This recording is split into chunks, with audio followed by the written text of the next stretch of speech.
Shri Gayatri tours and travels Chardham yatra complete travel plan. Uppal వేదికగా ఆర్సీబీతో జరుగుతున్నటువంటి match లో టాస్ గెలిచి బ్యాటింగ్ ను ఎంచుకుంది సన్ రైజర్స్. నిర్ణీత 20 ఓవర్లలో 255 పరుగులు చేసింది సన్ రైజర్స్ హైదరాబాద్. అయితే ఆర్సీబీకి 256 పరుగుల విజయ లక్ష్యం ఉంది. దుమ్ము లేపి ఆడారు. అభిషేక్ శర్మ 56 పరుగులు చేశారు. ఇక ఇషాన్ కిషన్ 79, క్లాసిన్ 51 పరుగులు చేయడం జరిగింది. ప్రధానంగా 2 వికెట్లు తీశారు సలాం ధార్. ఈ రోజు జరిగినటువంటి మ్యాచ్ లో ఆర్సీబీ పూర్తి స్థాయిలో సన్ రైజర్స్ హైదరాబాద్ బ్యాటర్లు మాత్రం విధ్వంసాన్ని సృష్టించారని చెప్పుకోవాలి. మొత్తం 255 పరుగులు చేయడం జరిగింది. ఆర్సీబీ టార్గెట్ 256గా ఉంది. ఇషాన్ కిషన్ 79, అభిషేక్ శర్మ 56, క్లాసన్ 51తో హాఫ్ సెంచరీలతో రాణించడం జరిగింది. ఇక నితీష్ రెడ్డి 29, హెడ్ 26 పరుగులు చేసినటువంటి పైన ఇప్పుడు ఆర్సీబీ లక్ష్యం 256. భారీ స్కోర్ గానే చెప్పుకోవాలి. కానీ ఆర్సీబీ ఛేదించేటువంటి అవకాశం ఉంటుందా లేదా అనేది మాత్రం మరి కాసేపట్లో తేలబోతుంది. ఇక ఇప్పటి వరకు జరిగినటువంటి మ్యాచ్ కి సంబంధించి నాతో పాటు విశ్లేషణ చేయడానికి స్పోర్ట్స్ ఎనలిస్ట్ వెంకట్ గారు అందుబాటులో ఉన్నారు. వెంకట్ గారు ఎలా చూడాలంటారు? సన్ రైజర్స్ హైదరాబాద్ అయితే భారీ స్కోర్ నమోదు చేసింది. 256 పరుగులు అనేది ఆర్సీబీకి కష్టమా లేదా సునాయాసమా? ఎలా చూడొచ్చు అంటారు?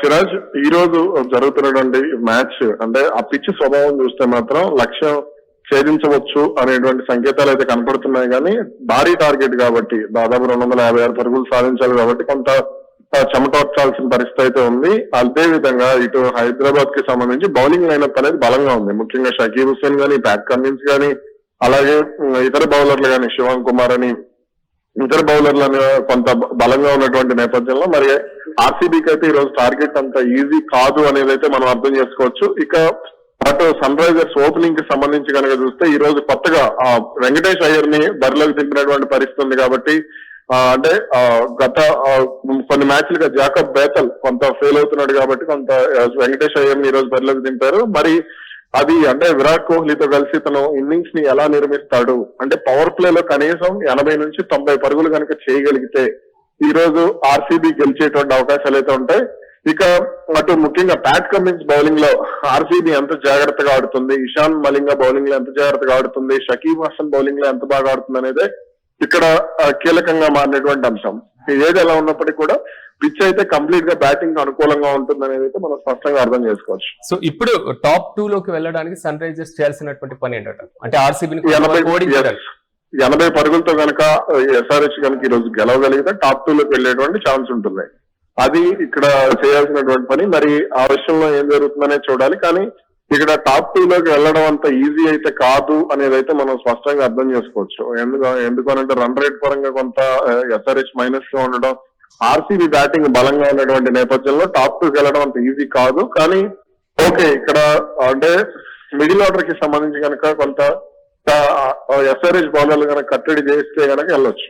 సో ఇప్పుడు అంటే ఆర్సీబీని కంట్రోల్ చేయడానికి ప్రధానంగా దాంట్లో ఉన్నటువంటి లూప్ హోల్స్ అంటే ఏం చెప్తారు? ఇప్పుడు సన్ రైజర్స్ చాలా వరకు ఉన్నది ఇక్కడ అంటే ఆర్సీబీకి ముఖ్యంగా మనం చూసుకుంటే బ్యాటింగ్ అనేది కొంత బలంగా ఉంది. అంటే ముఖ్యంగా విరాట్ కోహ్లీ కానీ లేదంటే విరాట్ కోహ్లీ స్టాండ్ ఇవ్వగలగడం, అదేవిధంగా అటు వెంకటేష్ అయ్యర్ లాంటి వాళ్ళు దూకుడుగా ఆడగలిగేటువంటి బ్యాట్స్మెన్ ఉండడం అది ఆర్సీబీకి కలిసి వచ్చేటువంటి అంశం. కానీ ఇక్కడ హైదరాబాద్ కి ప్యాట్ కమిన్స్ బౌలింగ్ అనేది అడ్వాంటేజ్, అతని వ్యూహాలు అనేది అడ్వాంటేజ్ గా మారేటువంటి ఛాన్స్ ఉంటుంది. అలాగే వాళ్ళ హెడ్ కోచ్ డానియల్ వెటరీ కూడా కొంత కీలకంగా ఉన్నాడు. కాబట్టి ఇక్కడ ఆర్సీబీని కంట్రోల్ చేయడానికి వాళ్ళు ఆల్రెడీ ఇక్కడ పక్కా వ్యూహాలతోనే బరిలోకి దిగుతారు.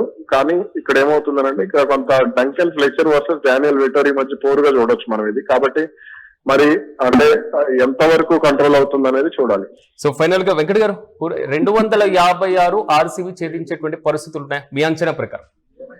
ఛేదించవచ్చు, ఛేదించలేకపోవచ్చు. కానీ పవర్ ప్లే లో 90 పరుగులు చేయగలిగితే అడ్వాంటేజ్ ఉంటుంది. పవర్ ప్లే లో కనీసం 80 పరుగులు చేయగలిగితే అడ్వాంటేజ్ ఉండేటువంటి ఛాన్స్ ఉంటుంది. అదే విధంగా 6 నుంచి 9 ఓవర్లో ఎంతవరకు పరుగులు చేస్తారనేది ఆర్సీబీకి అడ్వాంటేజ్.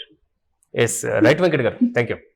మొత్తం మీద ఉప్పల్ వేదికగా ఆర్సీబీతో జరుగుతున్నటువంటి మ్యాచ్ లో టాస్ గెలిచి బ్యాటింగ్ ను ఎంచుకుంది సన్ రైజర్స్. మొత్తం 20 ఓవర్లలో 255 పరుగులను చేసింది సన్ రైజర్స్ హైదరాబాద్. ఆర్సీబీకి 256 భారీ పరుగుల లక్ష్యానికి సంబంధించి కూడా ముందు టాస్ కనబడుతుంది. అయితే ఒక్కసారిగా ఏదైతే బ్యాటింగ్ చేసినటువంటి సన్ రైజర్స్ అభిషేక్ శర్మ 56 పరుగులతో దుమ్మురేపారని చెప్పుకోవాలి. ఇక ఇషాన్ కిషన్ 79, క్లాసిన్ 51 పరుగులు, మొత్తం మీద 2 వికెట్లు తీశారు సలాందార్. మరి కాసేపట్లో ఆర్సీబీకి సంబంధించి కూడా సో ఏ విధంగా 256 పరుగులను వారు ఛేదిస్తారు అనేది మాత్రం ఒక పెద్ద టాస్క్ గా ఉన్నప్పటికీ ఆర్సీబీ లాంటి ఒక బలమైనటువంటి జట్టుకు ఇది పెద్ద టాస్క్ కాదు అనేటువంటి వాదన కూడా మరోవైపు వినబడుతుంది.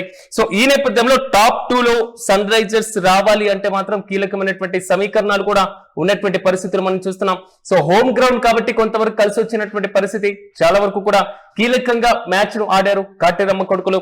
అభిషేక్ శర్మతో పాటుగా ఇషాన్ కిషన్, క్లాసిన్, అదే విధంగా సలాం కీలకమైనటువంటి రోల్ పోషించారు. మరి ఆర్సీబీ ఏ విధంగా ముందుకు వెళ్ళబోతుంది? 250 పరుగుల లక్ష్యాన్ని ఛేదిస్తుందా లేదా సన్ రైజర్స్ హైదరాబాద్ టాప్ 2 లో ఉండేటువంటి పరిస్థితులు ఏమైనా ఉండబోతున్నాయా? ఇదే ఉప్పల్ స్టేడియంలో జరగబోయేటువంటి చివరి మ్యాచ్ కాబట్టి ఇప్పటి వరకు ప్రదర్శన ఈ విధంగా ఉంది. బ్యాటింగ్ పరంగా కొంతవరకు అనుకూలంగా ఉన్నటువంటి పిచ్. అయితే ఆర్సీబీ దీన్ని ఏ విధంగా ఛేదిస్తుంది అనేది మాత్రం మరి కాసేపట్లో పూర్తి స్థాయిలో క్లారిటీ వచ్చే అవకాశం ఉంది.